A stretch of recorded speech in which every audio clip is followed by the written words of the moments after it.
Hey everybody, welcome back. I'm talking to you in this beautiful London rainy day about Spider-Man 2.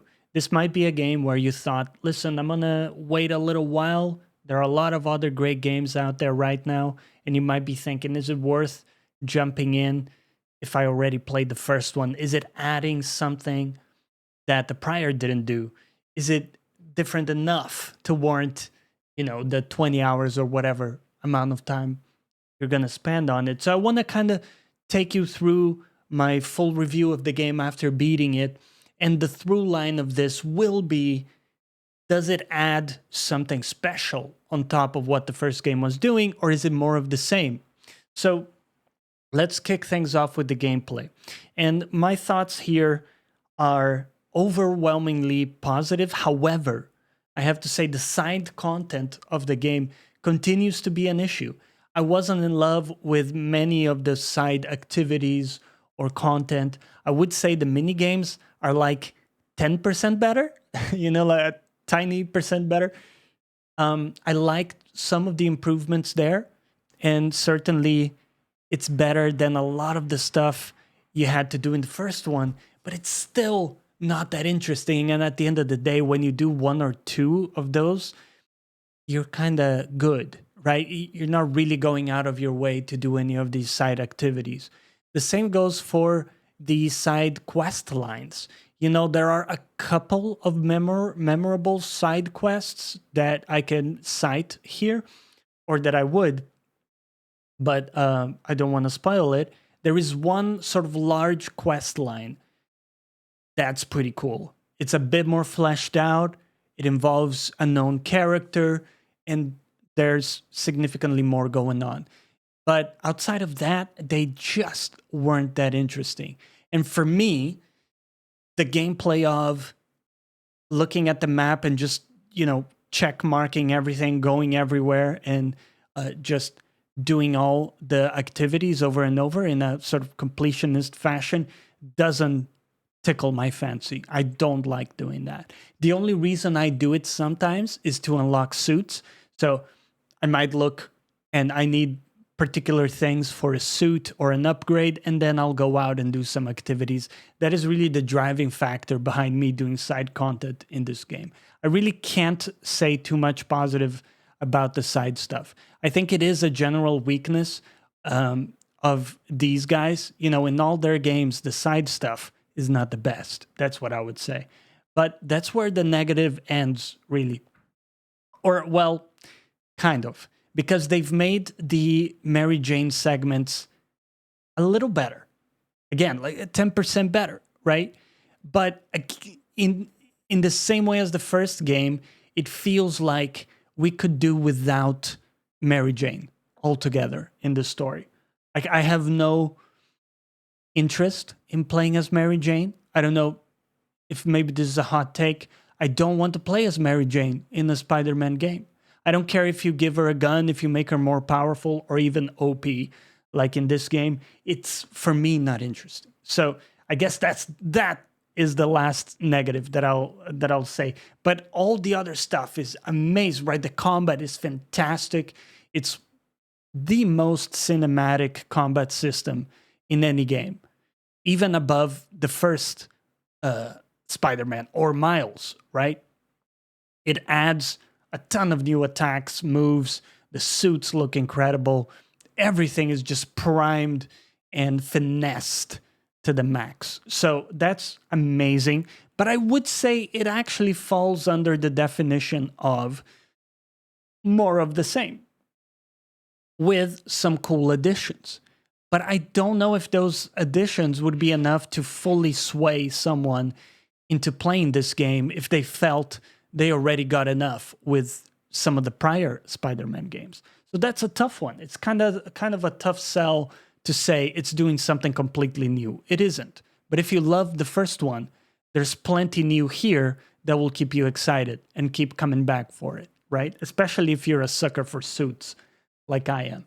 They do have some sidekick action that's amazing in the game. So sometimes Miles will co-op with you, right? And you'll take on bad guys. It works really well. It looks great in action. They've done a great job with the system, where it does look pretty natural the way you're kind of collaborating to take on groups. They also added a wind glide function. Think like Fortnite gliding, kind of, but Delta gliding, right? It's a bit faster, and you can get upgrades to it and integrate it into your swinging in a pretty natural way. I thought it was a cool addition.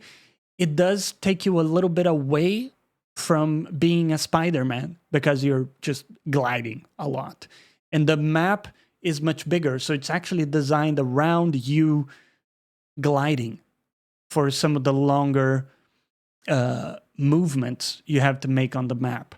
So the map actually has these sort of wind tunnels that you can enter, and then you will just glide infinitely, right? Without losing altitude. It functions pretty well as a semi-fast travel system. I personally didn't use the fast travel itself at all. I only used the wind tunnels. And that worked pretty good for me because it is a nice spectacle to see the city moving so quickly as you wind tunnel, which of course you can't do if you're just swinging. So I overall thought it was a nice addition. I know some people were shitting on it because it's taking you away from the swinging, but I felt like an addition to it and not detracting from the swinging. So I would still swing at all times when I'm doing kind of smaller movements within the city, but for longer stretches, the wingsuit is really nice. The other thing is the photo mode is one of the best I've tried. I don't know if you guys are into photo modes, but for me, in this game, I could stop at any freeze frame and I would find like an awesome pose or moment. And so many of these were awesome to capture. And you have lots of different backgrounds you can put, filters, you can add new light sources. I mean, some people are magicians with the way they craft these freeze frames. It's amazing. I thought the photo system was super cool, super easy to work with as well.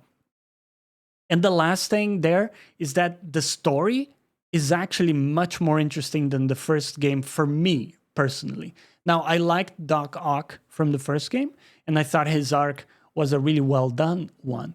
But the Venom stuff in this game outdoes any of that in spades for me. And I don't even like the new bad guy, Craven, that joins the fray. I didn't find him particularly interesting, and some of the other elements around the whole thing.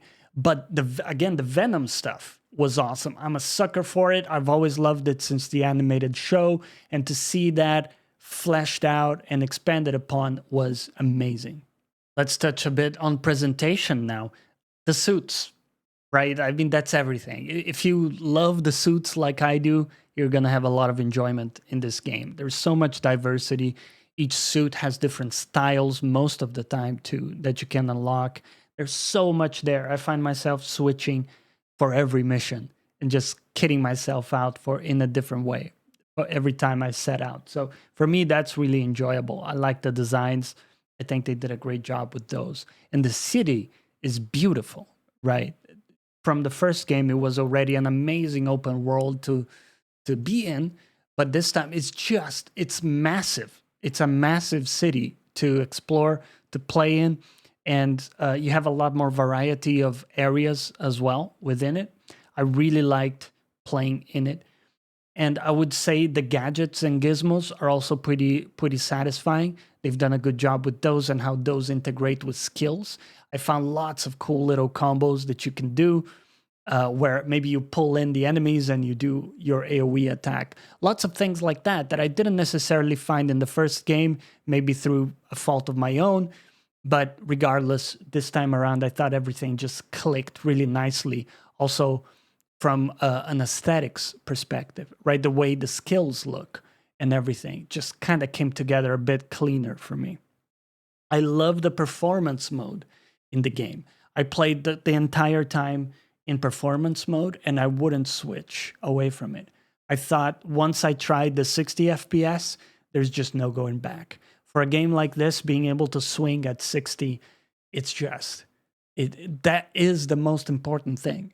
And they still manage to do RTX somehow. They're magicians. and it looks incredible, right? So highly, highly recommend the performance mode if you can. And then the music continues to be awesome. You know, when you start swinging and the music kind of plays off of that, and it's slightly different for Miles, of course.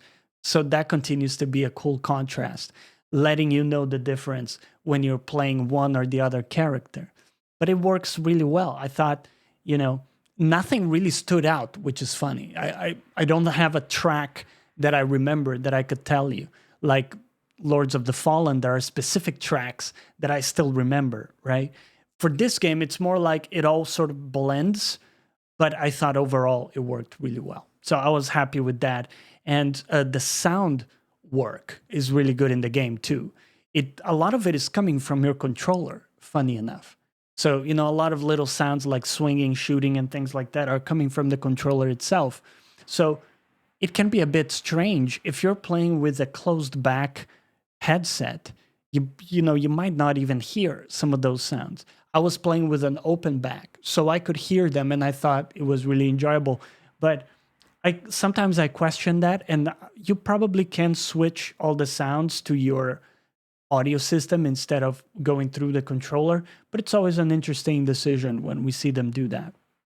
And they also took advantage of the adaptive triggers for some of the mini games where you have to kind of precisely hold in at the right level to, you know, to get through the mini game. I thought that was done pretty well.